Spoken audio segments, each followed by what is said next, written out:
Bonjour mes chers balances, je vous remercie de me retrouver pour cet horoscope du mois de juillet qui est plein d'émotions. On a en effet deux couples amoureux. Il semblerait qu'il y ait soit une décision du cœur importante pour vous à prendre au cours des prochaines semaines. C'est-à-dire que si vous êtes face à un dilemme, va falloir mettre de côté tout ce qui est cartésien, rationnel et logique. Va falloir vous en remettre à votre cœur. Qu'est-ce que vous dit votre cœur? Qu'est-ce que vous dicte votre envie? Qu'est-ce que vous dicte vos émotions? Plutôt que ce que vous dicte votre raison. Hein, parce que la carte de l'amoureux, c'est vraiment, on va dire ça simplement, le choix du cœur. D'accord. Maintenant, la carte de l'amoureux peut énoncer l'idée que vous allez vous retrouver à un carrefour crucial au cours des semaines qui viennent et que vous avez une décision importante qui va donner la dynamique des prochains mois sur le plan aussi bien professionnel que sur le plan personnel, parce que c'est vrai qu'on pourrait tenter de se dire comme c'est l'amoureux, c'est juste le domaine sentimental. C'est pas juste le domaine sentimental, la carte de l'amoureux. C'est faire le choix et le bon. Alors, le point positif, c'est que la carte se trouve dans les éléments précisément positifs. Donc, on pourrait se dire qu'on est sur le point de prendre la bonne décision, hein, très simplement. Mais c'est vrai que la carte de l'amoureux peut aussi l'idée de prendre la décision de mener deux vies simultanément. C'est l'idée de ne pas forcément faire un choix entre deux trucs. La carte de l'amoureuse, c'est bah, j'aime ces deux boulots, et bah, je vais vivre en même temps ces deux expériences professionnelles, je vais me débrouiller. Bon, ça peut aussi marcher et matcher sur le plan amoureux. Une relation ou une situation triangulaire, mais dont vous n'êtes pas victime dans ce cas-là, parce que la carte est dans les éléments positifs, c'est pas qu'on vous trompe, mais que vous êtes avec quelqu'un qui trompe ou vous êtes vous-même en train de tromper. Bon, ça peut être le cas. L'idée d'avoir des difficultés à choisir. Mais la situation triangulaire ne ressort pas par ailleurs. On a surtout l'idée d'un choix qui fait émerger une nouvelle situation pleine de possibles. On a l'as de coupe qui est une très belle carte en guise de direction de votre mois de juillet et qui, mes chères balances, nous parle soit d'un nouvel amour, parce que je dois tout de même le mentionner, on a l'amoureux, on va voir qu'on a le 5 de coupe, un amour que l'on pensait sinon enfoui, enterré, mort, qui pourrait ressusciter. L'as de coupe déborde d'émotions positives et il dialogue avec le 5 de coupe comme pour nous signaler au fond que il y a quelque chose que l'on pensait raté, manqué, mis de côté, oublié, dont on était en deuil, hein, avec la carte du 5 de coupe. Et puis en fait, il y a quelque chose qui réussit à regermer, qui réussit à rejaillir. Parce que le 5 de coupe, c'est vraiment, bon bah tant pis, c'est raté, bon bah... Mais on ressasse quand même ce manquement, ce ratage. Et l'as de coupe, c'est bah, on a une nouvelle opportunité.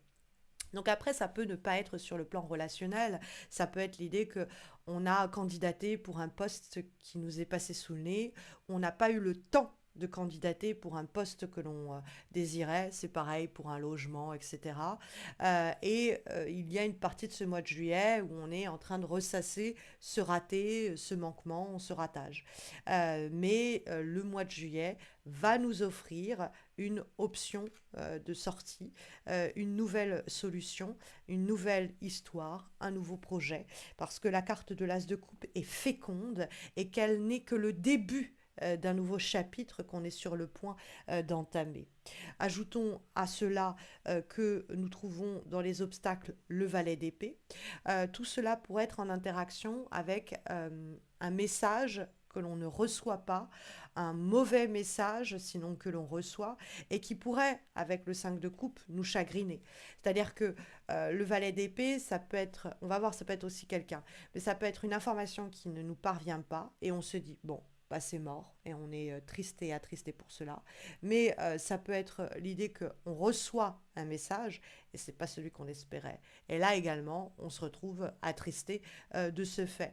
Et on nous dit, très vite qu'il faut sortir la tête hors de l'eau, très vite qu'il faut réussir à ne pas voir le verre à moitié vide mais à moitié plein et se dire c'est pas grave, il y a d'autres solutions de recours, il y a d'autres options, il y a peut-être une autre issue. Et parce que le valet d'épée, ça peut être aussi dans les obstacles l'idée qu'il va falloir s'assurer de la véracité des informations et des propos qui nous sont rapportés. Parce que le valet d'épée, ça peut être vraiment des informations tronquées. On n'a que la moitié des infos. Donc ça nous démoralise. Mais en fait, si on avait toutes les informations, on verrait que, ah non, en fait, c'est plutôt positif. Donc ne, ne voyez pas votre ciel s'assombrir subitement parce que le message que vous recevez n'est pas celui que vous espériez ou que le message n'arrive pas. C'est juste une période qui peut être décourageante, mais dont vous allez réussir à sortir la tête haute. Après, il y a le valet d'épée qui peut être aussi quelqu'un. Ça peut être quelqu'un dont vous n'êtes pas sûr et certain ou certaine. C'est-à-dire que la personne ne fait pas de blanche en disant ah, j'ai ça à te proposer ou revient vers vous pour vous parler de ceci ou de cela et vous ne savez pas si vous pouvez lui faire confiance parce qu'elle vous a déjà peiné par le passé ou parce qu'elle vous a déjà fait miroiter des choses qu'elle ne vous a jamais finalement proposées, offertes, etc. Donc il peut y avoir effectivement une personne dont les propos peuvent être décevants ou dont on pourrait se méfier sur est-ce que ce sont de bonnes intentions qui poussent cette personne à revenir vers moi, etc. Et 5 de coupe, comme on est encore en train de digérer une déception passée, on pourrait avoir du mal à faire confiance à cette personne.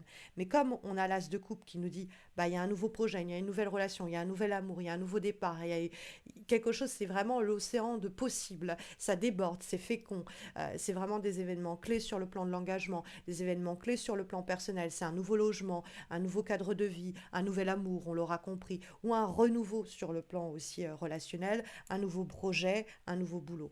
Donc c'est vrai qu'on pourrait avoir cette nouvelle situation qui émerge et qui nous permet d'oublier nos déceptions passées. Ça aussi, c'est une lecture possible. Et pour ce faire, le conseil que l'on pourrait comprendre nous est délivré par la carte issue de l'oracle secret de sorcière et nous avons la carte du lâcher-prise. Donc la carte du lâcher-prise, elle nous dit qu'il faut se résoudre à ce qu'on ne puisse pas appréhender toutes les issues possibles d'une situation. Il faut lâcher l'affaire à un moment. Il faut se dire, ok, je commence ceci, je démarre cela, je fais ce choix-là, je ne sais pas où ça va m'amener, je ne sais pas quelles vont être les retombées, mais ça fait partie du jeu, je lâche prise. Je m'en remets au destin, je tente cela et puis je verrai bien. Donc il y a cette idée de se dire, je n'ai pas le contrôle sur tout, je ne peux pas tout contrôler, il faut que je laisse aller et que je me laisse aller. Alors pas dans le sens de procrastiner, mais de pas être dans une angoisse, dans une volonté de contrôle, et de se dire, allez, je me jette dans le vide, j'y vais, je verrai bien après. C'est la meilleure des attitudes à adopter dans le cadre des semaines qui viennent, mes chères balances. On va avoir un dernier message, une dernière information, une dernière recommandation qui va vous être délivrée par ce livre, Answers Book, le livre des réponses, qui va permettre de vous offrir un élément de réflexion ou de réponse au sujet d'une problématique qui vous taraude en ce moment. Si vous n'en avez pas, vous pouvez mettre la vidéo en pause et puis vous interroger sur la réponse que vous aimeriez avoir, enfin surtout la question que vous aimeriez poser. Et puis sinon, bah, ce sera un conseil, une guidance, voire un avertissement pour le mois de juillet à garder en tête sur un élément spécifique de ce mois de juillet. Donc on va se concentrer ensemble, mes chères balances, et on va voir quelle est votre guidance pour ce mois de juillet.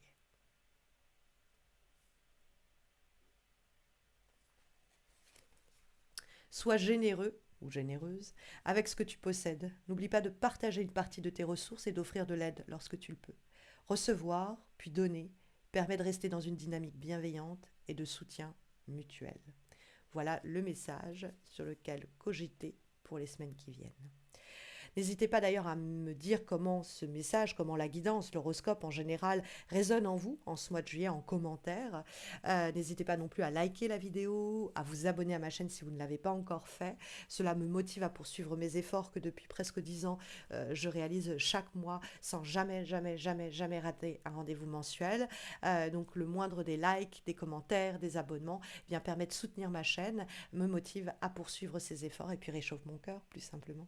N'hésitez pas également à me retrouver sur Insta et Facebook dans le cadre des guidances que j'y propose. Vous me retrouverez par le biais des liens présents dans le descriptif de cette vidéo. Vous trouverez d'ailleurs dans cette description de vidéo également le lien vers mon site missmojorising.com que vous pouvez consulter si vous souhaitez passer commande pour un tirage réalisé par mes soins répondant à votre question actuelle. Je vous souhaite à tous et à toutes, mes chères balances, de très belles semaines à venir. Je vous dis à très vite, en tout cas j'espère. Prenez bien soin de vous.